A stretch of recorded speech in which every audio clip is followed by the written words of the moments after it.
Hi, this is Maverick Truck Mods, and today is the day it's come. We're going to get some new tires. We've been running the stock Pirelli Scorpion ATRs since we got the truck new. They are the 225/65 R17s, and they've held up pretty well. Starting to get not a whole lot of tread left, and with winter coming, figured now's a good time. I've got about 37,000 miles on them. They've actually held up pretty well, but when I did do the tread measurements, I'm down right at 430 seconds, and I definitely want more because I do go up in the mountains quite a bit. Been up on some gravel dirt roads lately, so the truck's a little dirty, but what we're going to go to today is we are going to go to 235/70 R17, and we're going to go to the Firestone Destination AT2s. So I'm going to shoot a little video here showing you guys what the stock tires look like in the wheel well, and we can do a comparison, show you what it looks like after we get the new ones on.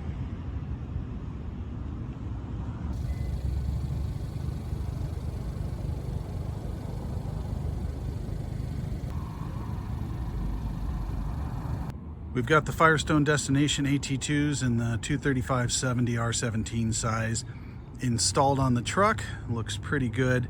Definitely fills the wheel well, better than the original 225/65s. And we've gone to a more aggressive tread as well. These should be quite a bit better in the winter than the Pirellis were. The Pirellis did okay. I felt it was more the all-wheel drive of the truck itself that really helped it out in the wintertime, and so happy to go to a little bit better tire. Now, size-wise, I did not want to go, I wanted to go a bit bigger just to get a little bit more clearance space, but I didn't want to put a lift on the truck because I know some guys are running into the CV issues with that. And I didn't want to go to a 245/70, which is a 30.6-inch tire. Some guys have been doing that, but when you look at their front wheel wells, it's a very tight fit.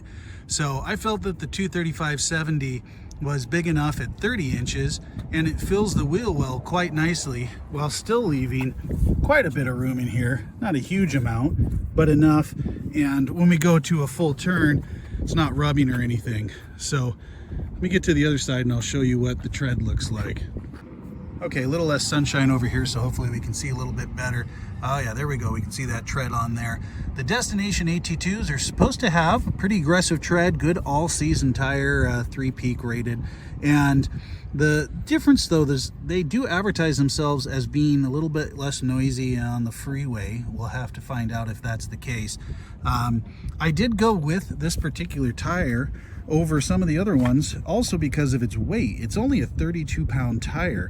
Now, the stock tire is, I think, around 28 pounds on this truck, so it's 4 pounds heavier. But some of the guys going with the 245/65 R17, like Falcon Wild Peaks, that's a 37-pound tire. So this is 5 pounds lighter.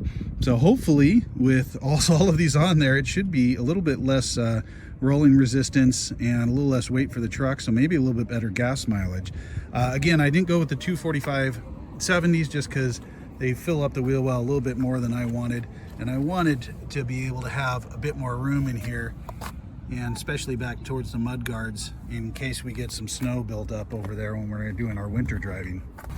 Just wanted to show it at full turn, and not a whole lot of room, about finger width. So just a little bit less than finger width in there, which should be enough. As they wear down a little bit, it should be plenty. I can't imagine going to the 245/70s. I feel like they, a lot of guys have reported no rubbing, but I feel like there must be some rubbing going on. But these seem to fit just fine. No rubbing in the parking lot, no noise, doing some full turns. And here's the other side, backside for reference. Plenty of room on the backside. It's really just that front side where there's a little bit less room. All right, first impressions after doing a little bit of driving and going on the freeway, doing a little bit of country roads and a little bit of city. I immediately noticed when I sat in the car, just felt a little bit taller. So even though it's only 3/4 of an inch, it actually was noticeable getting in and out. Felt a little bit sitting up a little bit higher. In the first corners that I took, you could feel that the truck was a little bit higher as well, just a little higher center of gravity. Nothing terrible, but didn't feel quite as sporty as it did before. I will say, going to the taller sidewall, this thing feels to handle a little bit easier on the road in terms of the bumps. Feels smoother, and as far as road noise, quite quiet so far. I almost would venture to say that it's quieter than the ones I just took off, which doesn't seem possible, but it is very quiet so far, so I have to do a little bit more testing to see. One other nice thing about the tires I'll just mention, kind of a silly thing, but every once in a while I do scrape the low end, I don't know what you call these, air dampeners on the front, and I scrape those on curbs. So going up 3/4 of an inch does lift me up a little bit more above curbs. I usually don't pull this far forward, but I just wanted to emphasize it to show it here. But you know, sometimes they just have the curb in the parking spot, and it might be a parking spot where you have to pull all the way forward. There's just not a whole lot of room. Some of them aren't as long for the truck, and you do scrape. So a little bit less chance of that, a little more clearance. So what kind of gas mileage can you expect with going to a larger tire size? Well, not too bad, actually. In particular, I went to the 235, as I mentioned, because they're a little bit narrower than the 245, 65s. Was hoping I'd go a little bit that tall and skinny might help with miles per gallon. And on average, I did lose probably in the range of about 1.5 miles per gallon, depending on the driving. Highway, actually not too bad. This is mixed driving. This is 2 days going to work and back, which is about 8 miles country road, 8 miles freeway each way, with a little bit of city driving, running to the store and some stuff in there as well. So that's about 2 days of driving, and it's a lot more highway country road type driving. So averaging about 29 is not too bad. In the city, if I'm doing a lot of city driving, idling, you could get anywhere between, 24 to 26 probably. I'm averaging about 26 when I had to do a couple city days.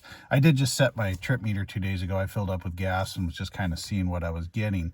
Now, something to be aware of is when you go to a larger tire size, your computer here is still trying to calculate based on the smaller size that it came with. It doesn't auto adjust. You can actually go in using Forescan and try and set the tire size larger, but the computer can't go large enough to accommodate the tire size I put on there, so I didn't feel like it was worth the trouble to go in there and mess with it. It's actually about a 5% difference. So when I'm driving, the miles per hour are going to be about 5% off. The miles per gallon is going to be about 5% off. The miles and the odometer are all going to read about 5% off. Of course, I already have miles on here, but additional miles are going to go on there slower.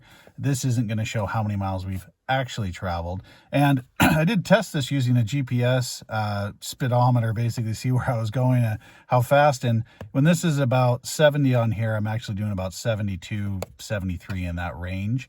Of course, at the higher speeds, there's a little bit more difference. So if you times it, it's about 5% different. And on the miles per gallon, that would mean I'm actually getting around 30 miles per gallon in this particular tank so far. So not too bad. I would expect probably, if you do a lot of freeway driving, country road like I do, maybe loss of 1 to 1.5, maybe even 2 at the worst, depending on your driving style. I don't gas it a lot. And, you know, if you are in city or you're a heavier driver on the gas, probably, 3 to 4 miles per gallon loss. It could be possible even. One other thing I'll mention is RPMs actually went down with a larger tire size, and that's just due to the gear ratios in the back and going to a larger tire size. Difference at 70, I'm usually right about 2,000 RPMs when I'm doing 70 in the top gear.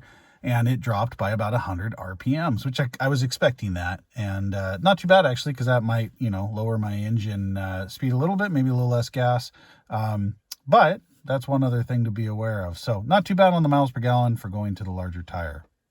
So final thoughts on the tire. I've been enjoying them so far. I did go back to the discount tire after about 1,000 miles to talk inflation numbers with them. And they were interested to hear what I thought because they hadn't done a whole lot of these on vehicles yet. And they were surprised to hear how quiet they were, in my mind at least, compared to the Pirellis. So that's definitely a positive for these. I'm glad I went with the 235 size versus the 245/70, the 30-inch versus the 30.6, especially in the front wheel well, seems to give us just a little bit more space up there. It doesn't feel very cramped. and that's what I like.